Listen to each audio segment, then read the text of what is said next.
Halo pejuang wisuda, sehat ya? Semoga skripsi Anda tuntas dalam tempo yang sesingkat-singkatnya.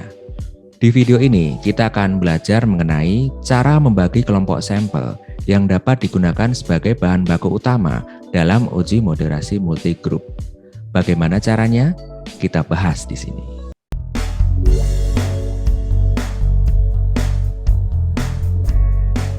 Apa sih uji moderasi multigroup itu? Moderasi multigroup itu ya pada dasarnya sama seperti uji moderasi biasa.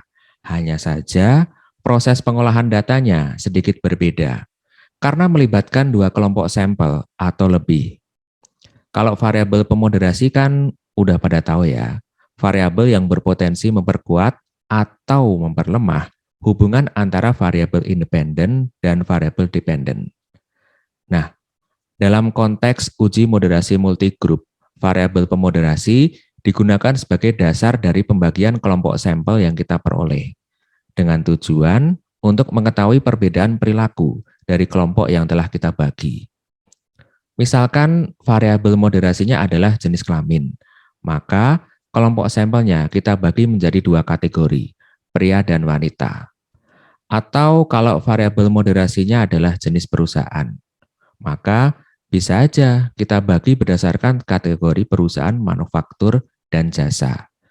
Nah, proses analisisnya disebut dengan uji moderasi multigroup.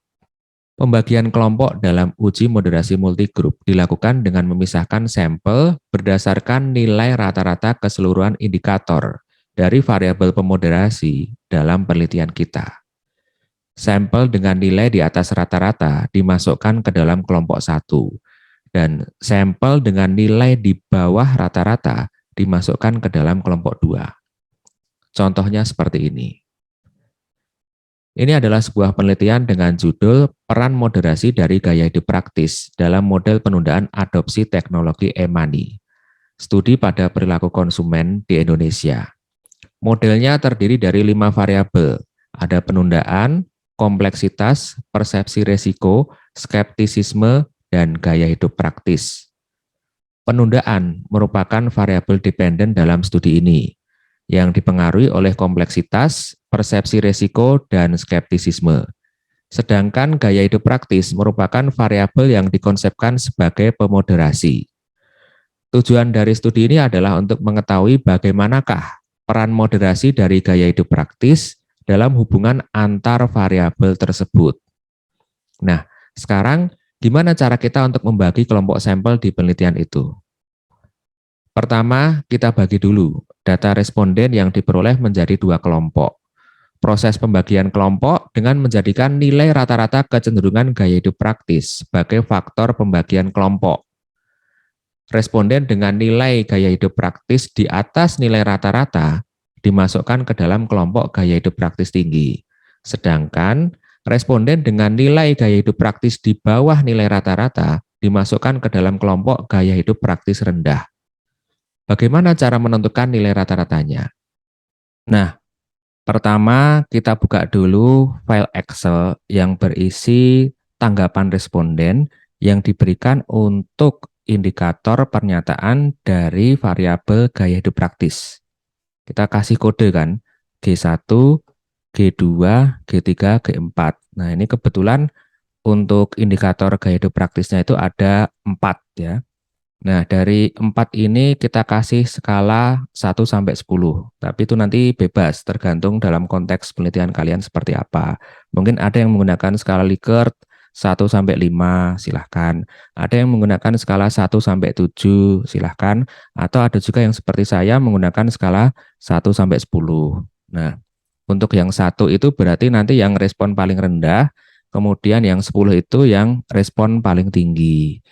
Oke. Setelah itu, kita masukkan tanggapan untuk masing-masing responden ke dalam kolom Excel ini. Untuk responden pertama, sebagai contoh, dia memberikan respon 7 untuk pernyataan G1. Kemudian, dia memberikan pernyataan atau dia memberikan tanggapan 7 untuk indikator G2, kemudian 5 untuk indikator G3, dan juga 6 untuk indikator G4. Nah, setelah itu, kita masukkan juga untuk indikator atau tanggapan responden ya untuk responden yang berikutnya. Mungkin ada responden kedua nih. Dia memberikan respon 3 untuk G1, kemudian 4 untuk G2, 3 untuk G3, 4 untuk G4. Nah, demikian seterusnya kita entry dari tanggapan responden yang sudah terisi dalam kuesioner yang Anda bagikan ke mereka, mulai dari responden pertama sampai dengan responden yang terakhir. Nah, ini dalam penelitian saya yang paling akhir itu ada di sini. Nah, ini yang paling akhir ini responden saya. Nah, setelah itu bagaimana Pak kalau sudah saya entry semua tanggapan respondennya dari awal sampai akhir, responden pertama sampai dengan responden yang paling akhir untuk masing-masing indikator dari gaya hidup praktis. Ada G1, G2, G3, dan G4. Nah, tahap selanjutnya yaitu kita menghitung nilai rata-ratanya. Nah, rata-rata itu kita tinggal memasukkan rumus Excel average. Nah, sebagai contoh untuk yang responden pertama, dia kan memberikan respon ini ya, 7756. Berapa nilai rata-ratanya? Nah, tinggal kita masukkan average A4. Nah, A4 itu kan di sini sampai dengan D4. Nah, D4 itu kan di sini. Berarti kan dari sini sampai ke sini kita hitung nilai rata-ratanya. Nah, ternyata diperoleh skor sebesar 6,25. Nah, cara yang sama Anda terapkan untuk responden berikutnya. Ini responden yang kedua, dia memberikan respon 3, 4, 4, 4 untuk indikator G1 sampai G4, indikator gaya hidup praktis. Berapa nilai rata-ratanya? Nah, kita masukkan rumus yang sama kan, tinggal kita kopas dari rumus responden yang pertama tadi untuk menghitung nilai rata-ratanya. Average A5 sampai D5, berarti kan sini A5 sampai dengan D5. Nah, 3, 4, 4, 4 ini berapa sih nilai rata-ratanya? Nah, ternyata setelah kita masukkan rumusnya, ketemu nilai rata-rata sebesar 3,75. Nah, cara yang sama Anda terapkan untuk responden ketiga dan seterusnya. Anda masukkan nilai tanggapan respondennya berapa berdasarkan kuesioner yang sudah Anda berikan. Anda hitung nilai rata-ratanya dengan menggunakan rumus average pada Microsoft Excel. Nah, kalau sudah di-entry semua dari G1 sampai G4 untuk tanggapan respondennya, sudah dimasukkan atau dihitung nilai rata-ratanya semua dari G1 sampai dengan G4, maka langkah selanjutnya yaitu ini. Anda masukkan nilai rata-rata keseluruhan dari total responden yang sudah Anda entry tadi berdasarkan nilai rata-rata dari masing-masing tanggapan responden. Tadi kan ada angka 7, 5, 6,5, 5,25, 6,25, dan seterusnya. Ini kan untuk perhitungan tanggapan responden, nilai rata-rata tanggapan responden untuk masing-masing indikator tersebut per satu responden. Nah, sekarang kalau dari keseluruhan sampel, berapa nilai rata-ratanya? Nah, tinggal kita jumlahkan, kemudian kita rata-rata dari E4 sampai E294. Nah, E4 itu berarti yang paling awal ya, responden pertama yang tadi. Oke, yang ini. Nah, ini dari mulai responden pertama yang nilainya sebesar 6,25 tadi, ke responden kedua 3,75 tadi, sampai dengan responden yang terakhir. Nah, sampai yang sini, kemudian dihitung nilai rata-ratanya. Ketemulah angka 5,3. Nah, berarti 5,3 ini adalah nilai rata-rata dari responden untuk kategori variabel gaya hidup praktis. Nah, sekarang bagaimana sih cara kita untuk memisahkan mana yang termasuk kelompok responden dengan gaya hidup praktis tinggi dan mana responden yang termasuk dalam kategori gaya hidup praktis rendah. Nah, pertama kita kasih kode dulu untuk masing-masing kategori tersebut. Kode 1 itu untuk gaya hidup praktis tinggi dengan nilai di atas atau sama dengan nilai rata-rata yang sudah kita hitung tadi, 5,3. Kemudian kode 0 untuk GHP rendah. Nah, ini untuk mereka, para responden Anda yang punya gaya hidup praktis rendah. Berapa nilainya untuk yang punya nilai rata-rata di bawah 5,3? Nah, kode 1, kode 0 ini bebas ya, tidak harus Anda sama persis seperti ini. Bisa aja mungkin Anda menggunakan kode 1 untuk gaya hidup praktis rendah, kode 2 untuk gaya hidup praktis tinggi, atau kode A, kode B, silahkan bebas. Yang penting ini memudahkan Anda untuk melakukan klasifikasi. Mana responden yang termasuk gaya hidup praktis tinggi dengan nilai di atas atau sama dengan nilai rata-rata, dan mana responden yang termasuk dalam klasifikasi gaya hidup praktis rendah dengan nilai di bawah nilai rata-rata sebesar 5,3 tadi. Nah, sekarang kita masukkan kodenya. Untuk yang satu itu berarti untuk gaya hidup praktis tinggi. Nah, kok bisa dimasukkan nilai 1? Karena nilai rata-rata untuk responden pertama itu 6,25. 6,25 kan nilainya di atas 5,3. Nah, berarti dia termasuk dalam kode 1, klasifikasi responden dengan gaya hidup praktis tinggi. Nilainya 6,25 di atas nilai 5,3, nilai rata-rata yang tadi. Nah, kemudian kita lihat untuk responden kedua, nilainya sebesar 3,75 untuk rata-rata tanggapan respondennya. Berarti kodenya adalah 0. Nah, 0 itu apa tadi?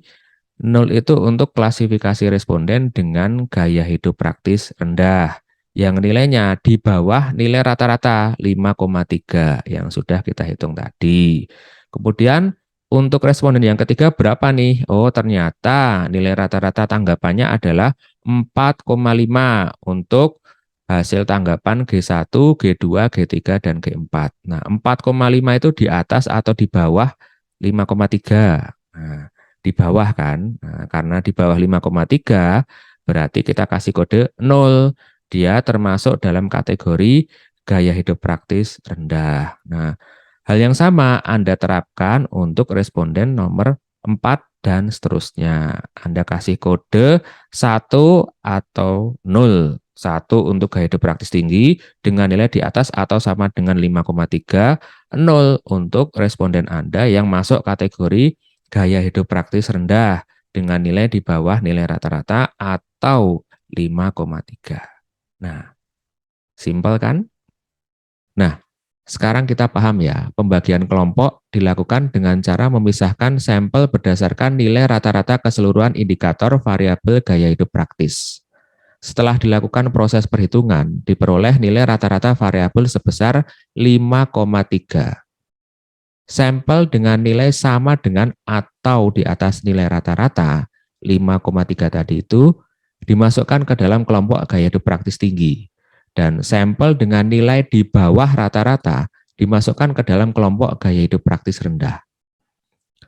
Proses pembagian kelompok tersebut menghasilkan informasi 1. Kelompok kecenderungan gaya hidup praktis tinggi berjumlah 144 responden. 2. Kelompok kecenderungan gaya hidup praktis rendah berjumlah 147 responden. Berikutnya, lakukan analisis deskriptif pada kedua kelompok sampel. Kelompok kecenderungan gaya hidup praktis tinggi dan kelompok kecenderungan gaya hidup praktis rendah. Nah, hasilnya sebagai berikut. Perhatikan tabel ini. Dari tabel tersebut diperoleh informasi yang menunjukkan bahwa mayoritas responden yang termasuk ke dalam kelompok kecenderungan gaya hidup praktis rendah merupakan wanita, sebesar 57,80%. Sedangkan mayoritas responden yang termasuk ke dalam kelompok kecenderungan gaya hidup praktis tinggi merupakan pria, sebesar 60,17%. Hal ini mengindikasi bahwa pria memiliki tingkat kecenderungan gaya hidup praktis yang lebih tinggi jika dibandingkan dengan wanita. Responden yang berdomisili di wilayah Boyolali memiliki proporsi tingkat kecenderungan gaya hidup praktis tinggi yang paling besar, 68,42%. Diikuti oleh Karanganyar, 66,04%, dan Klaten, 65,63%. Sedangkan Wilayah dengan proporsi kecenderungan gaya hidup praktis rendah tertinggi adalah Sragen, 63,89%, dan diikuti oleh Wonogiri, 63,41%. Responden yang berdomisili di kawasan Surakarta dan Sukoharjo cenderung memiliki proporsi yang relatif seimbang. Sedangkan untuk kelompok kawasan tinggal, responden dengan proporsi tingkat kecenderungan gaya hidup praktis tinggi terbesar adalah yang bertempat tinggal di kawasan rural, 52,48%. Selanjutnya untuk kelompok usia. Responden dengan proporsi tingkat kecenderungan gaya hidup praktis tinggi terbesar adalah kelompok usia 46 sampai 55 tahun, 56%. Sedangkan untuk status perkawinan, responden dengan proporsi tingkat kecenderungan gaya hidup praktis tinggi terbesar adalah kelompok lajang, 50,72%. Terakhir, untuk tingkat pendidikan. Semakin tinggi pendidikan, proporsi kelompok gaya hidup praktis tinggi cenderung semakin besar. S3 66,67%, S2 63,33%, S1 54,29%, D3 33%, SMA 45,25%. Sedangkan untuk kelompok pekerja, seniman, dan ibu rumah tangga masing-masing menjadi kelompok dengan proporsi gaya hidup praktis tinggi terbesar, yaitu sebesar 100%. Nah, dari kedua kelompok sampel inilah nantinya yang akan diuji dengan menggunakan software SEM-Amos untuk mengetahui apakah terdapat peran moderasi dari variabel gaya hidup praktis dalam model penelitian yang dikonsepkan. Demikianlah tutorial pembagian kelompok sampel yang dapat digunakan sebagai bahan baku utama dalam uji moderasi multigroup. Semoga video ini bermanfaat, tetap sehat, tetap semangat. Jangan lupa like, share, komen, dan subscribe. Terima kasih.